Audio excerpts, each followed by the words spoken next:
Welcome back to another Mindset Mastermind, where we are getting our daily dose of inspiration, motivation, and getting our mindset straight to have another powerful day. Always growing every day a little bit. And as always, we're leading with content. And we are in a fun part of Radical Edge by Stephen Farber, scenes, if I remember correctly, about 14 to 19, where we learn about Agnes and some of the important ways she is running her diner and maybe even a little history about her. So, as always, it's your guys' room. I'm looking at lots of folks that were in here early, ready to go. Carrie, your mic is hot. Do you want to start off today? Sure. What do you got? I loved Agnes. We want to be Agnes. And I have to tell you that it was very interesting to me that she was in the corner booth, like practically asleep. And Mary, I think her name was Mary, right? Brought those two guys over and she was on it. There was no skipping a beat there. So she just instantly was, doing her thing. So I admire that about her, and maybe someday that'll be me too. Well, here's the fun part for you. What do you think has occurred that allowed her to go from sleep to on with such incredible content? I'm not sure. Like, she just was on. She was like, okay, I'm a teacher now. I don't know. Like, it was just present. I don't know. Well, did she know what she was talking about? Oh, hell yeah, she did. Do you think maybe she's lived it for so many decades? As we talk about time on task over time, this wasn't something that just magically happened when she first started her first restaurant. Yeah, I know. This was learned and applied and learned and applied and learned and applied. Yeah. And all of a sudden, and I can't wait for somebody else to bring this up from what's in the content, it's not what you do, it's who you are. Yes. That shift will happen. And that's what I love about you guys. And I say it time and again. You guys are not reading. You are now readers. Yes. It's who you are. You're not learning. You are learners, lifelong learners. It's who you are. Mm-hmm. So, Miss Beth, you're up. What do you got? Agnes is a really cool character. And one of the things, and I said this yesterday, one of the things I like about Steve Farber is his ability to put the characters in front of us in such a way that we can see ourselves as these people. I mean, Carrie, we wish we were Agnes, but if we did what she did, we would be Agnes, right? The thing is, we're not being like Agnes, we're being like Cam, right? And, I want to keep coming back to this because we want to, I think the glory of this book is that all of these characters are inside of us. They're not exterior to us. We're not, gee, I wish I was Agnes. You are Agnes. Gee, I'm glad I'm not Cam. Well, wake up call, you are Cam, right? But the coaching is ours when we recognize that, these archetypes are inside of us. And, to Coach's point, time on task, man, you just keep doing it and doing it and doing it. I said this yesterday. The reason I'm successful is not because I'm some superstar real estate person. It's because I did 30 years worth of collision repair. That's why I'm successful. I speak to a very small group of people and they can hear me because I talk their talk. I speak fluent gearhead. That's it. So I want us to keep coming back to the fact that these guys aren't outside of us. They're not characters outside of us. These are things that we can be picking up inside and benefiting from. And the fun part is if your goal is to be Agnes in every aspect, it's just like Beth. It's just staying on it. It's persistence. The only way you don't is by quitting, by stopping doing what you're doing. We're seeing people time and again in our real estate space. I'm going to have this big real estate operation. And then it gets hard and they quit. or it doesn't go as they planned and they quit and they stop doing it. We see people in this room that have shown up and I'm going to learn, I'm going to grow, I'm going to become better. And then when life tests them, they go back to their old patterns and they're not here anymore. The fun part is also on this path, you always get an opportunity to re-engage. You always get an opportunity to start anew. One more day. And as Ed Milet would say, we have tomorrow. So by all means, we have today. We're going to put in the work today and every day going forward to be more like the characters we love in this story and maybe less like the antagonist. Nafritha, you're up, my dear. So to kind of go off what Beth said, right? I had jotted down what Angus says. She says, there's always more than what meets the naked eye, right? So like how you said, Beth, like we have all the characters in us. We do, right? We're probably not seeing it or we're not allowing ourselves to see it. But I asked the question, are we able to see it, right? What's beyond the naked eye? And I guess allowing ourselves to not be judgmental so that we can see that, right? Because if we judge initially, I feel like the book is teaching us that we miss it altogether. But like Coach just said, we always have an opportunity to go back and start over. And I love that. That's what Steve is doing, right? Because he's like, I want to give up on him. But then he's like, no, okay, let's try again, right? But he's like, I'm ready to quit. And he's like, no, let's try again. So that I think is teaching us that we too can try again. And then the other part that I love about Steve is that in him being the teacher, he constantly allows himself to be the student.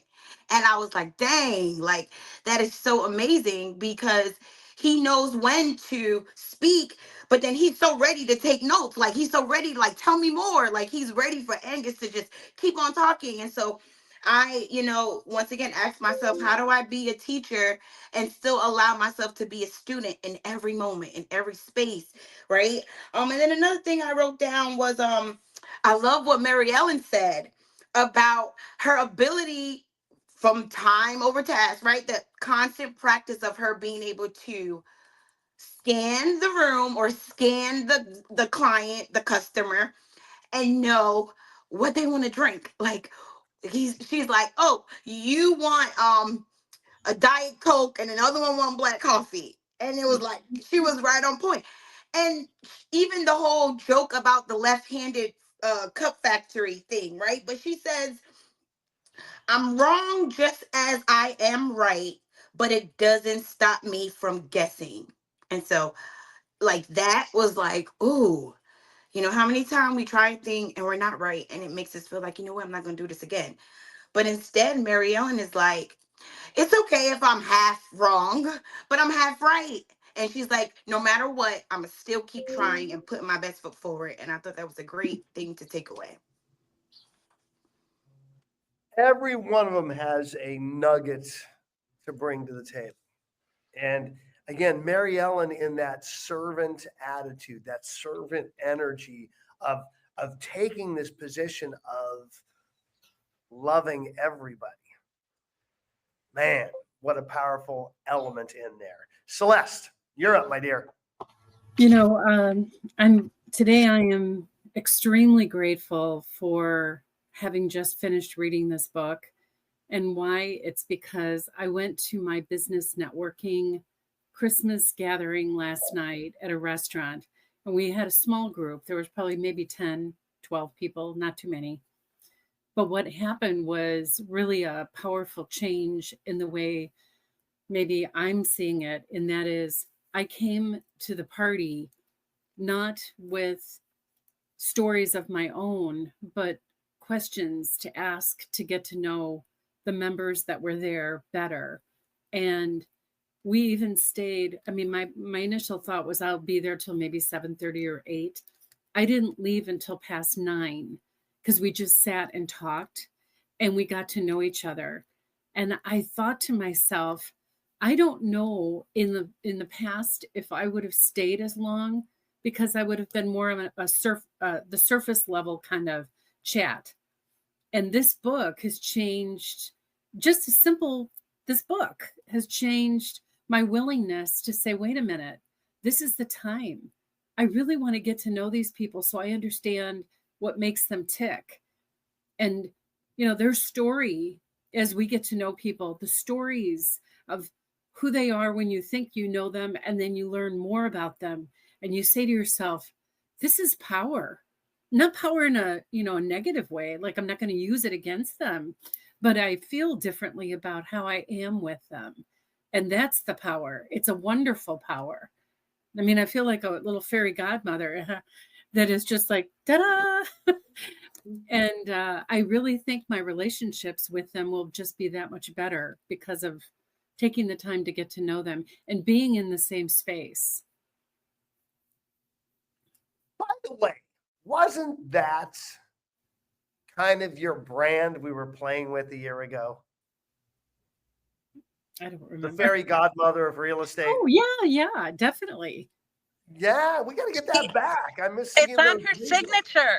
It's on her signature. Tell I know. people. I want to see more of it. I want to see more of her playing in that space because you're absolutely right. Think about that as you tied that into your brand. Doesn't the fairy godmother truly care about everyone? She may have her favorites, yet her love is for all. Her love is not limited. Right. Now, some people may not tap into it, and that's okay. And man, what a difference 2025 is as you lean into this. The other thing I just want to point out in this, and I love this from Gene Frederick, in your willingness to love, that means it's a willingness to learn about them. And in that willingness to learn about them, you can have these magical endings. One of Gene's favorite stories, and he talks about this, is he is sitting in his office, and in the office next door is his wife who has just wrapped up treatment for breast cancer. It's been a hellacious 18 months. And he's having this interview with an agent across from him, and the agent mentions that, man, my wife was just diagnosed with breast cancer. And Gene spends the next 30, 45 minutes having a conversation with him about his experience, his wife's experience, what they can do to help, stays totally focused on them. And when the person leaves, Susan says, hey, you never mentioned me and that I just went through this. And he's all, you're right, because it was all about them. Yeah. Staying in that space is extremely, extremely powerful. Sharon, my dear, you're up. Well, you stole my thunder talking about Gene Frederick, because the moment that Agnes came onto the scene in the back corner booth, it took me back to 2017, when every week I had my appointment with Gene Frederick in the corner booth at the corner bakery. And so that was, such an identifier before I got to Agnes. And my book somehow has been delayed, so I've been listening. And it's harder for me to listen than it is to have them both together. And so some of this probably runs together a little bit, but the WAP had really made a WAP impact on me. And to bring it somewhat full circle, if I understood, it was Mary Ellen that created the WAP. And maybe I misread that or misheard that, but we hear the WAP and that comes into play, and then we meet Agnes, and we have all these incredible characters that are so reticent of the go-giver in the way the story is written, but it's even more endearing the way that these characters show up. And I feel like we all have different aspects of them. I have been Cam, and every career I've ever had at some point in my life. I have been Steve, and I love the way Nafritha brought that around about being the teacher and the student, the mentor and the student, because that's one of the things I love about living in Austin, Texas. Over the last decade, our average age has dropped from 44.7 to 34.7, yet I'm up into my 60s. And one of the most empowering, energizing things for me is to learn from these young people. They're in their 20s, they're in their 30s, they're in their early 40s, my son's age, and they just bring this whole different dynamic. So I love pulling on the maturity, the wisdom, the experience, the love. And that was one of the things that so impacted me, is that she doesn't have to love every single one. She has to appear to love them equally, even though she could have her favorites. And I think that just comes with maybe some life and some acceptance of your accomplishments, your fail forwards, your wins, your losses, and embracing like where you are to get to that next level.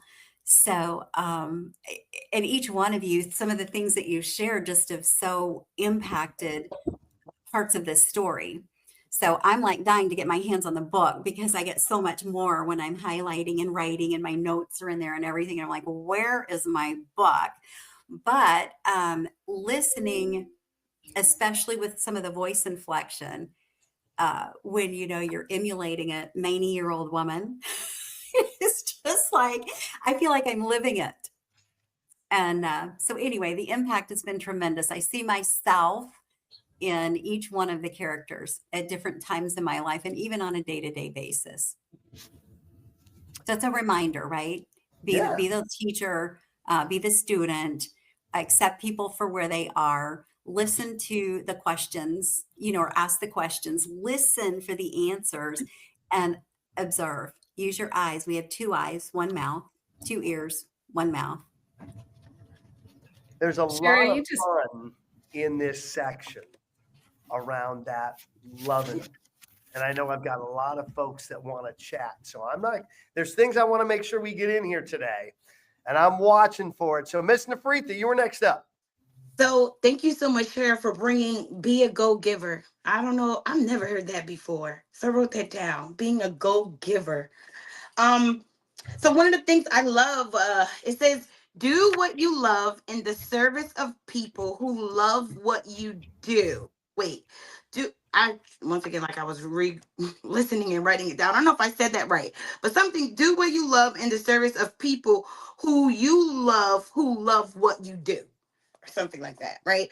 So going back to that love piece, right? Just starting from love, enjoying what you do, loving the people that come in for you to service, right? Not focusing on what they can give you. Like I love Angus when she talks about Pops and Edge, right? Of course she's well off. She doesn't say like the most amazing thing in her life is she made this much money. I forgot how she worded it, but she mentions like one of the most greatest things was being a part of Pops and Edge's life. And Go-Giver. Oh, that's a book. Okay. And so I thought that was like another level of, example of how to be. And like Coach kind of mentioned when she was like, I'm gonna teach you these 2 things to be. And Kim is like, do you mean 2 things to do? And she's like, no, these are the 2 things to be, right? And I thought that was just so amazing. Like, how do we focus on being this thing instead of focusing on making the money? Because when we focus on being this thing, the money is going to run us down, right? We're going to have to turn some things away because we're only one person.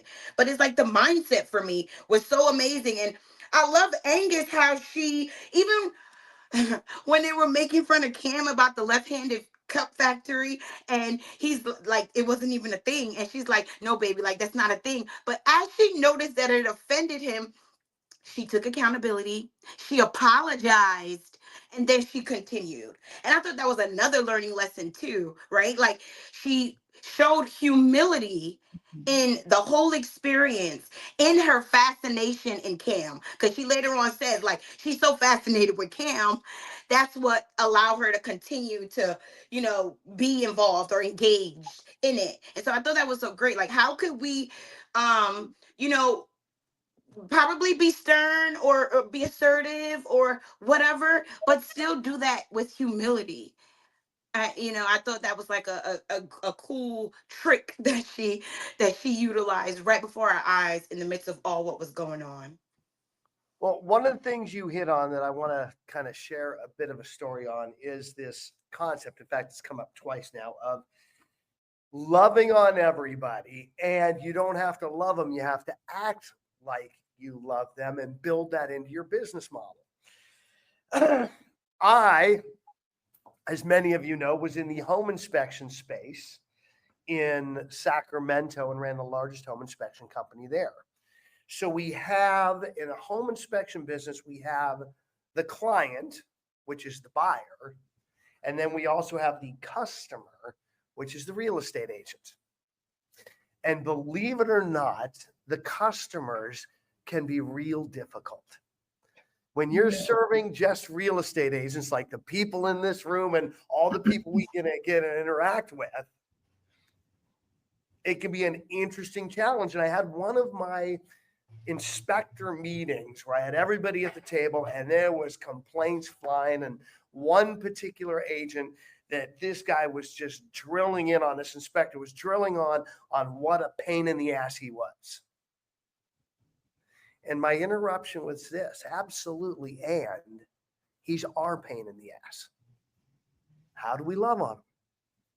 No matter what, it's a rare experience. It does happen. In fact, there were two I can think of where we fired an agent and would never do business with them again because they crossed an ethical line. They crossed a behavioral line.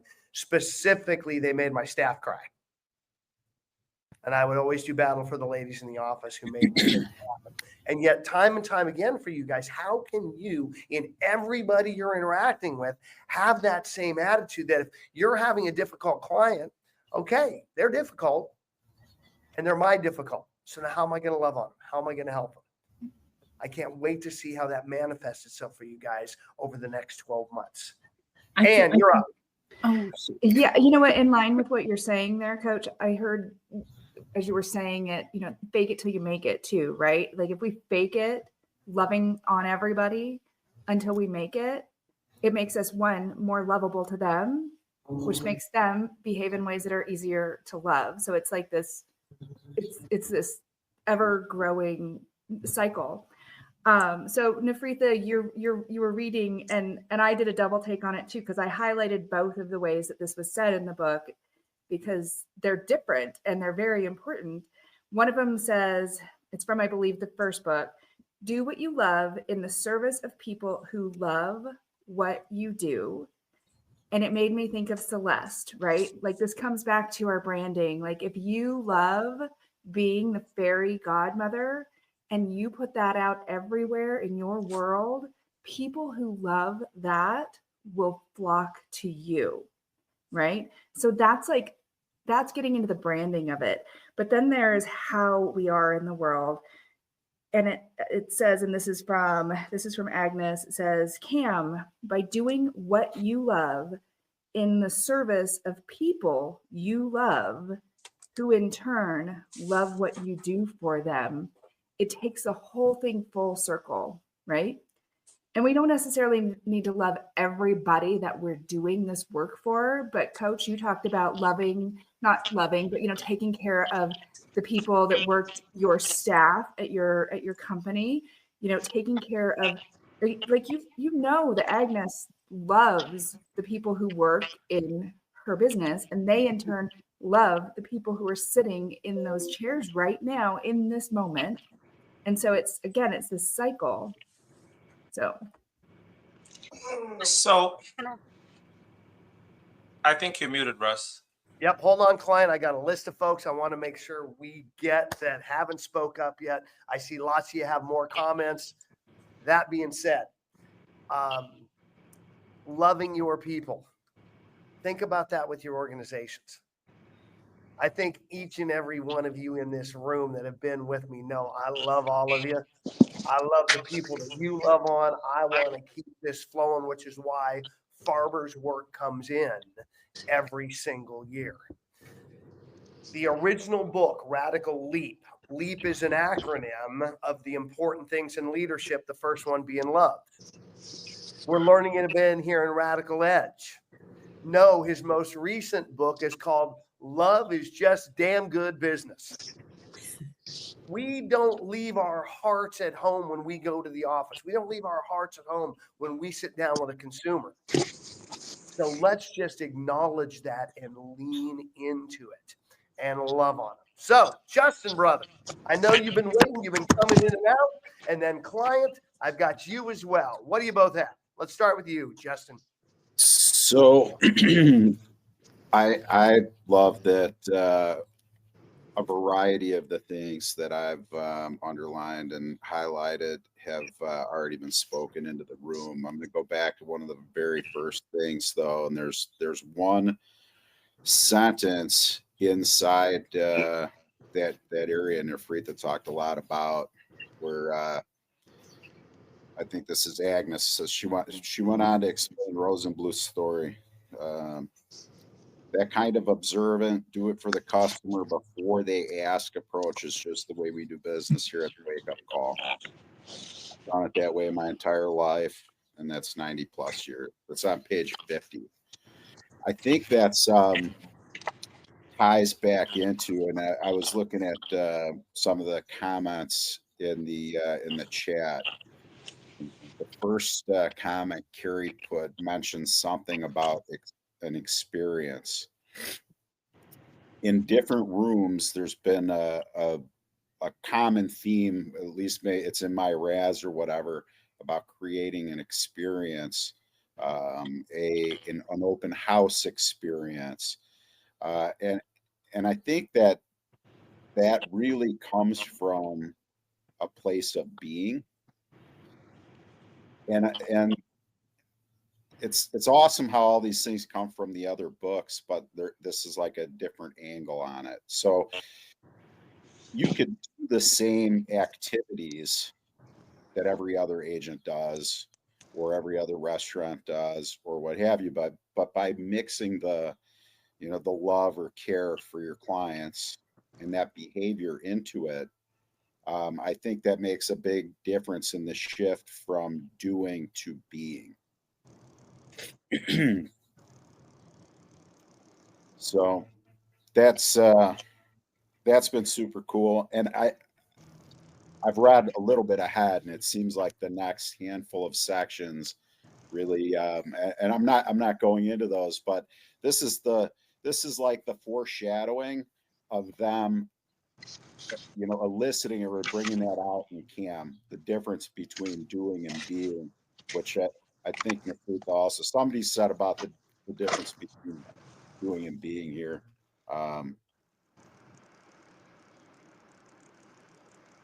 You're muted. We are absolutely about to amp up the game. I'm still fighting this darn cold, so I've been coughing a little and making sure I mute so I don't cough on all you guys.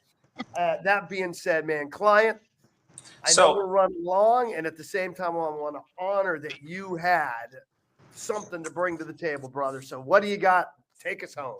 Just really quickly, love is not easy, but it's fulfilling.